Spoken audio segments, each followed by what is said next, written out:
Voltamos com esporte, rodada de emoções fortes na Copa João Avelanche. Maurício Torres. Emoções. E muitos gols também, 26 em 7 jogos no domingo, quase 4 por partida. No clássico Vasco e Portuguesa, Romário saiu machucado. O reserva dele salvou o time da derrota no último minuto. Veja os gols. Em Campinas, Ponte Preta e Atlético Mineiro. A Ponte sai na frente. Washington chuta de longe, a bola desvia no zagueiro e Macedo aproveita. Ponte 1-0. Washington ajeita para Adrianinho, que faz o segundo da Ponte. Marco Aurélio vê o goleiro Veloso adiantado, arrisca e marca um golaço do meio de campo. Ponte Preta 3-0. No segundo tempo, o Atlético diminui. Galo de cabeça, 3-1. Guilherme passa para André, que faz o segundo do Atlético. Final, Ponte Preta 3, Atlético Mineiro 2.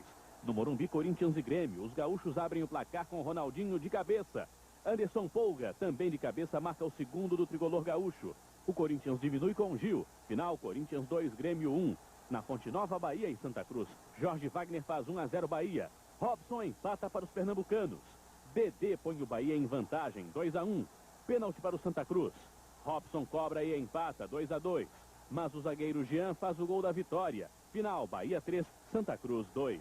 Em Porto Alegre, Internacional e Coritiba. Pênalti para o time visitante. Leandro Tavares cobra, o goleiro Irã rebate e o próprio Leandro Tavares aproveita. Coritiba 1-0.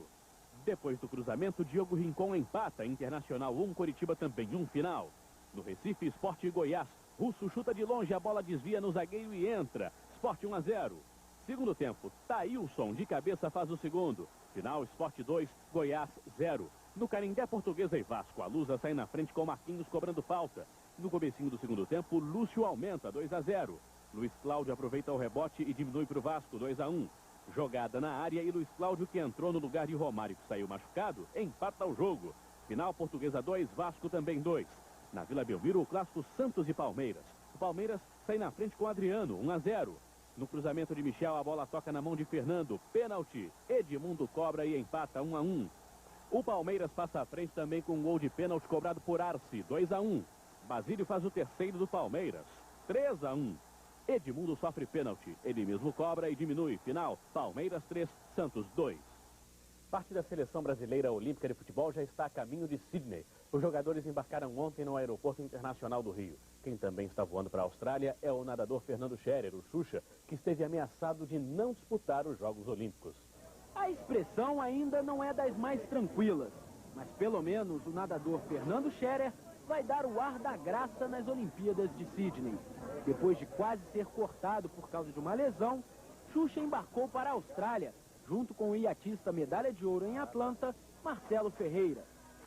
Com um traje elegante, a seleção brasileira de futebol também pegou carona no voo para o outro lado do planeta. Sem nenhum jogador acima dos 23 anos, a conquista da inédita medalha de ouro será responsabilidade da juventude. Esse é o nosso objetivo, a gente está partindo para lá com esse pensamento, né, de trazer esse título inédito para o Brasil, que vai ser muito bom para a carreira de todos esses jogadores. A delegação seguiu desfalcada. Apenas 12 jogadores estão nesse momento enfrentando a longa viagem de mais de 30 horas. Os principais destaques da seleção olímpica só viajam no próximo domingo. Atisson, Alex e Ronaldinho Gaúcho embarcam para a Austrália depois do jogo da seleção brasileira principal contra a Bolívia pelas eliminatórias da Copa do Mundo. Vanderlei Luxemburgo, que foi ao aeroporto só para se despedir dos jogadores, fez questão de falar sobre a seleção olímpica. Eles podem marcar uma época, né? Marcar uma época de uma conquista que o Brasil não tem. Então eles têm o privilégio de poder trazer essa medalha de ouro. Uma conquista cercada de grande expectativa, que pode ou não marcar a vida de muita gente. O finlandês Mika Häkkinen da McLaren vence o Grande Prêmio da Bélgica de Fórmula 1 e aumenta a vantagem sobre o alemão Michael Schumacher da Ferrari na corrida pelo título. Nunca os pilotos estiveram tão unidos. No desfile de apresentação e na primeira volta da corrida, que teve safety car e era proibido ultrapassar. As brigas só começaram na segunda volta, com a pista molhada e escorregadia. Mas, sem chuva, o asfalto começou a secar rapidamente e na sexta volta já tinha pit stop. Com o novo pneu, a Ferrari de Schumacher voltou melhor e a diferença começou a cair.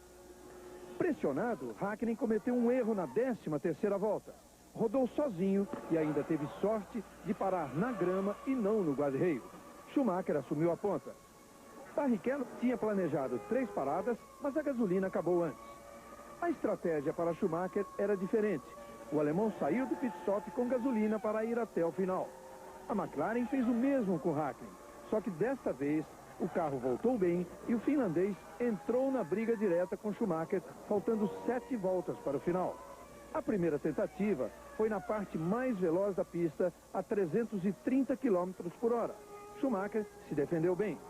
Na segunda, a 3 voltas do final, os dois encontraram Ricardo Zonta pelo caminho. Schumacher apostou que Hakkinen ficaria sem espaço pelo lado direito, mas Zonta não mudou a trajetória e Hakkinen botou fé no brasileiro. Zonta no meio, Schumacher e Hakkinen, cada um de um lado. Manobra corajosa que deu ao finlandês um momento para não ser esquecido e a primeira vitória em um circuito que é o maior desafio a qualquer piloto. Hakkinen saiu de um período de crise para marcar 42 pontos em 5 corridas seguidas, das quais venceu 3 e foi segundo em 2. Está definitivamente recuperado o prazer de pilotar. Mas nada como uma vitória dessas em cima de Schumacher para aumentar a confiança na briga pelo campeonato. Faltando 4 corridas para o fim do campeonato. E se o Mika Hakkinen realmente confirma e é campeão, ele é um recorde histórico, né? Ele se iguala ao Fangio. Ao Fangio, que foi o único até hoje que conquistou 3 campeonatos seguidos. Agora, o que será que o Ricardo Zonta estava pensando naquela hora ali, que estava no meio entre Mika Hakkinen e Michael Schumacher? Uma manobra, hein? uma manobra e tanto, corajosa. Em Nova York, uma exposição com arte pop de Robert Rauschenberg. Imagens recolhidas em todos os lugares e embaralhadas